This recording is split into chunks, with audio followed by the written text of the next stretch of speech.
A few months ago, I wanted to code something other than Hypixel Skyblock items to Terraria, so I decided to ask you guys what to add, and your ideas were somehow even worse than mine. You want me to code an oversized spoon to Terraria. And what the heck is Lake Ligma? Once again, I found myself out of creativity, so I went to the one place that helped me in the past, ChatGPT.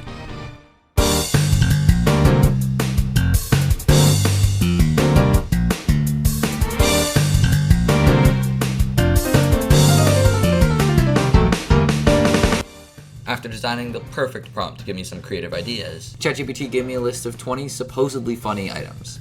Now, I'm not entirely sure why, but ChatGPT's idea of what's funny seems to be stuck in 2010, as it gave me ideas like rubber chicken whip and punny parrot merchant. But you know what, I don't have anything better to code, so I went with it. The first item on the list I wanted to add was the banana cannon, until Visual Studio gave me an error for how I used to set the names of my items. Confused as to how I could fail at something so simple, I wasted about 2 hours troubleshooting until I realized my game had updated since last time, so naming things was different now. With that confidence boost out of the way, I began actually coding the item, which went pretty well actually. My past struggles of learning how to make a custom exploding projectile finally paid off, as I could now just copy-paste my own code instead of somebody else's. For sprites, I needed one for both the cannon and the projectile. For the cannon, I just asked one of my Terraria sprite minions and bam, I had a beautiful banana cannon sprite. For the projectile, I just decided to take one of Terraria's sprites, because I thought it did the job well enough. Problem was, there already are 2 banana-looking things in Terraria, and one of them is an item that is actually called Banana. The reason I didn't want to use this item as my projectile is that, first, it's already an edible item, and second, it's pretty rare and would be impossible to grind hundreds of efficiently. So instead, I created the bundle of bananas.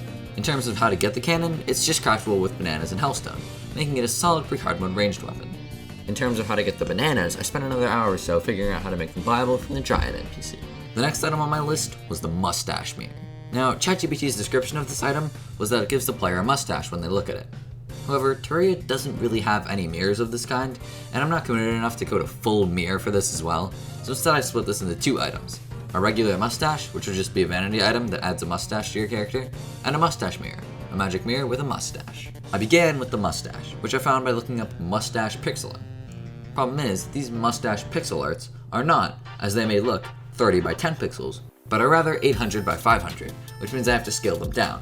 Now, I'm not sure if any other programs do it better, but in Photoshop, scaling it down created this weird blurring on the edges as it tried to combine a fully black pixel and a transparent one, and that's not even mentioning how scaling it down in general loses precision.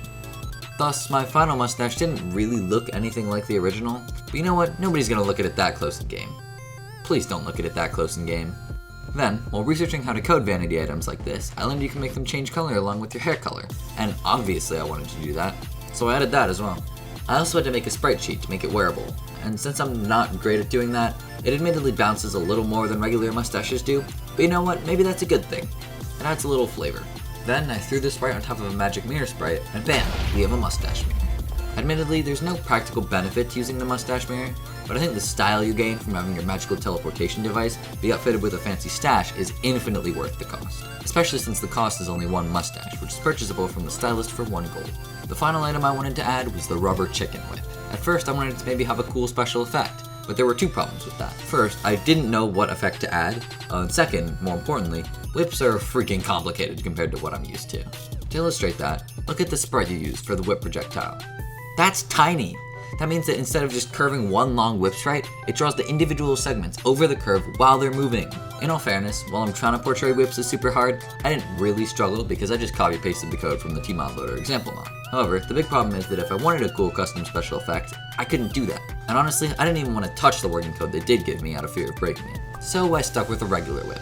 This whip will obviously be post-Moonlord, because not only does Summon not have a post-Moonlord whip, there's also just no other logical place to put a weapon themed around rubber chickens. They're just too powerful. I did, however, want to add a sound effect for this whip, so I looked online.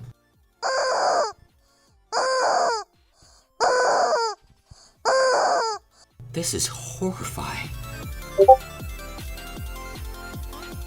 Yes. Now that I had a sprite, the whip was complete. And with that, the mod is done. Maybe I'll publish it, maybe I won't. We'll see, depending on how lazy I get. Anyways, thanks for watching. Now bye.